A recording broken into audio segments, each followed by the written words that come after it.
पास चलो वहां प्रार्थना करा लो, ठीक हो जाओगे। मैं आपको कहना चाहता हूँ फलाने दिन के पास जाए ना जाए, परमेश्वर के पास में आ जाए, आप पक्का ठीक हो जाएंगे। हालेलुया। किसी सेवक के पास, किसी व्यक्ति से विश्वास करने से पहले आपका विश्वास यीशु मसीह पे नहीं है तो आप प्रार्थना कराएं, उपवास करें, कुछ भी करें, आपको पत्थर मिलने वाला नहीं है। इसका मतलब विश्वास कहाँ लाना होगा? कहाँ लाना होगा? कहाँ लाना होगा? यीशु मसीह। तो का मानना है कि सामर्थ नहीं होती, पर परमेश्वर की सामर्थ किसमें है, कहाँ है, ये कोई भी नहीं जानता। हालेलुया। वो सामर्थ आप में बसता है, वो सामर्थ मुझ में बसता है, वो आपके परिवार में बसता है, आपके लोगों में बसता है, और परमेश्वर का सामर्थ आप में था और है और रहेगा। हालेलुया।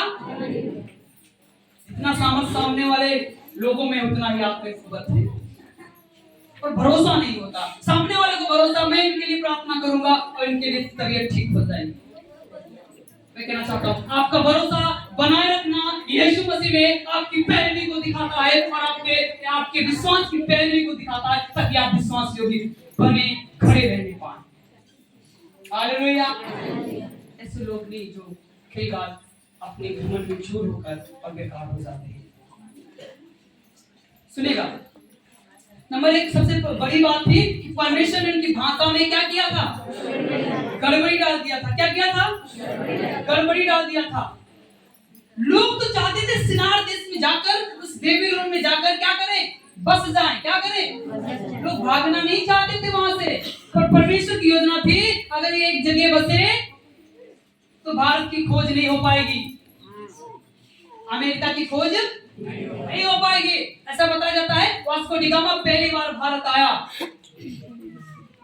मैं आपको बताना चाहता हूँ अगर ये प्रजा, ये बेबीलोन के लोग बेबीलोन में रह जाते तो तमाम देशों का निर्माण नहीं हो पाता, और साथ में हमारे आपका भी निर्माण नहीं हो पाता।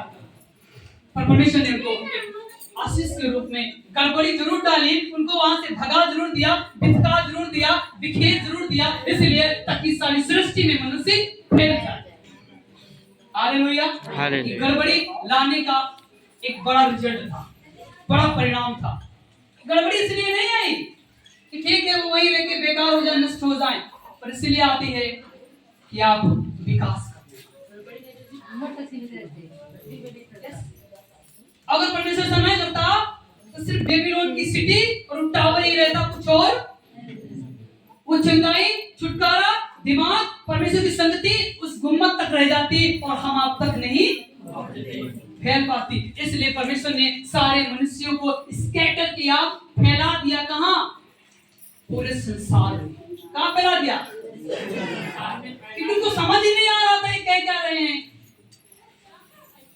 मैं कहना चाहता हूं जब इस संसार में मनुष्य अपनी योजना बनाता है इस सृष्टि को नाश करने के लिए, तबाह करने के लिए, तो परमेश्वर अपनी योजना को बनाता है उसको दोबारा सुधारने के लिए, रिन्यू करने के लिए। हालेलुया। और परमेश्वर ने ऐसा ही किया। धराशायी इसलिए नहीं करता है कि तबाह कर दिया, बेकार कर दिया। धराशायी इसलिए करता है कि आपको जीरो करे और जीरो से फिर परमेश्वर आपको हीरो कर दे। हालेलुया। पहले तो आपको जीरो करेगा, पहले तो आपको शून्य करेगा। पहले इसका मतलब आप दीन बने, आप प्रार्थना करें, आप निवेदन करने वाले हो, वचन को सीखने वाले हो, तब आप क्या बन जाएंगे? हीरो बन जाएंगे। इसका मतलब समझदार बन जाएंगे। समझदारी कहां से आती है? कहां से आती है? कहां से आती है? परमेश्वर से।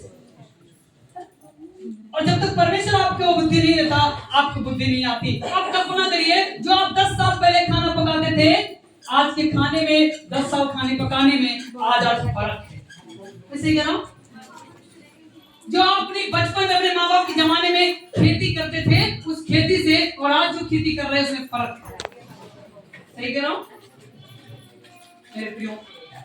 पहले लोग टायर की चप्पलें पहनते थे, काली वाली टायर की केवल, और आज रूपानी और लखानी पहनते हैं। लखन इधर बैठा भी है। पहले के जमाने में लोग टायर की चप्पलें पहनते थे और तंबा पहनते थे। हाँ, क्या जी? लकड़ी का भी खराब टाइप का लकड़ी का भी चप्पल पहनते थे। पर आज आज बढ़िया पहनते हैं। क्यों?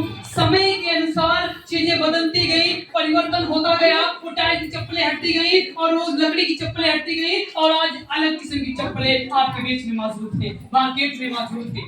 क्यों? परमेश्वर जानता है समय के अनुसार जब वो बातों को बढ़ाएगा तो अपनी जरूरतों को जब बढ़ाएगा तो जरूरतों को पूरा करने के लिए दिमाग भी लोगों को बढ़ाता है।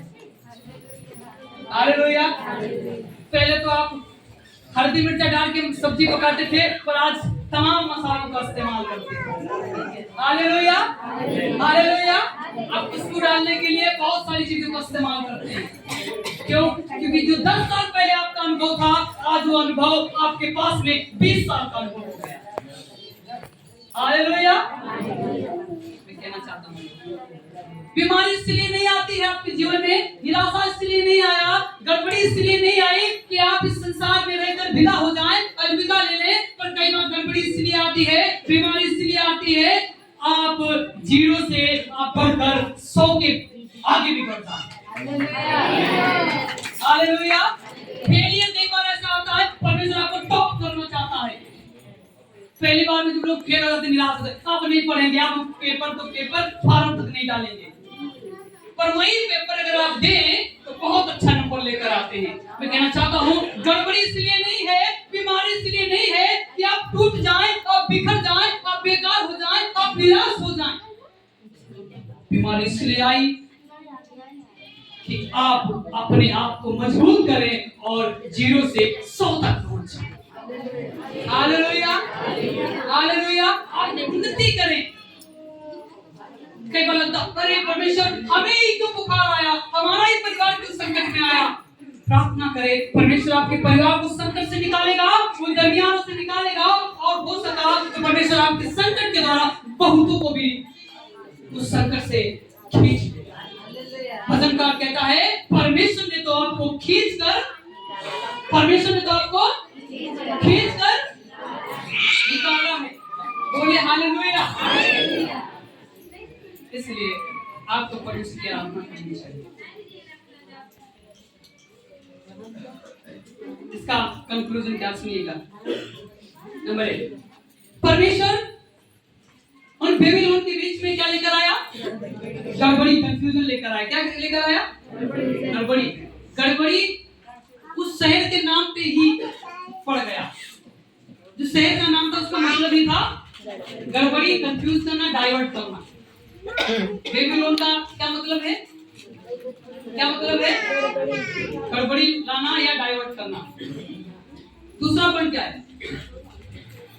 बेबीलोन के जो लोग थे उनको गर्व हो गया था। क्या हो गया था? गर्व हो गया। क्या अब तो हमको ऊंचा टावर बना ही देंगे, अब सिटी बता ही देंगे और वहीं पे रह जाएंगे और अपना नाम करेंगे। आज के समय में बेटा बेटी भी यही करते हैं, माँ बाप से अलग।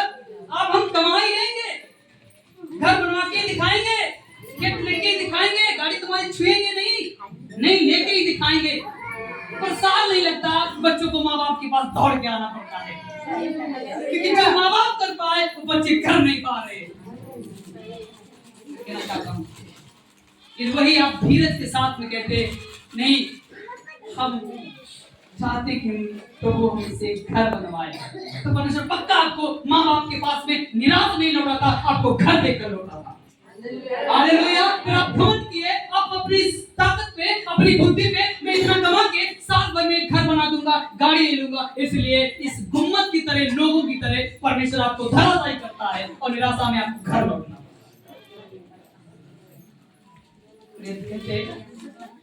जो पैसा आप कमा रहे हैं, मैं भी कमाऊं, परिवार कमाए, और एक पैसा जोड़कर एक खेत, एक घर या कुछ भी लेंगे, परमेश्वर आपको निराश नहीं लौटाता और उसको लेके देता और आशीषित हो जाता। हालेलुया। इसका मतलब है आपको घमंड नहीं करना। कई लोगों को अपने अपने पे अलग अलग घमंड होता है, मैं इसलिए नहीं चर्चा करूंगा, पर हमको और आपको घमंड जो कुछ है उसके लिए धन्यवाद, और जो कुछ हमारे लिए जरूरत है वो हमको मिल पा रहा है।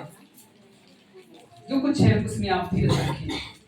नंबर 1, अगला पॉइंट, परमेश्वर का ये योजना थी उनको इसलिए बिखेरा कि पृथ्वी क्या हो जाए, फिर से भर जाए, क्या हो जाए, इसलिए नहीं कि वो बेकार हो जाए। आपको पता है जल प्रलय आया पर पृथ्वी की सृष्टि को मिटा नहीं पाया।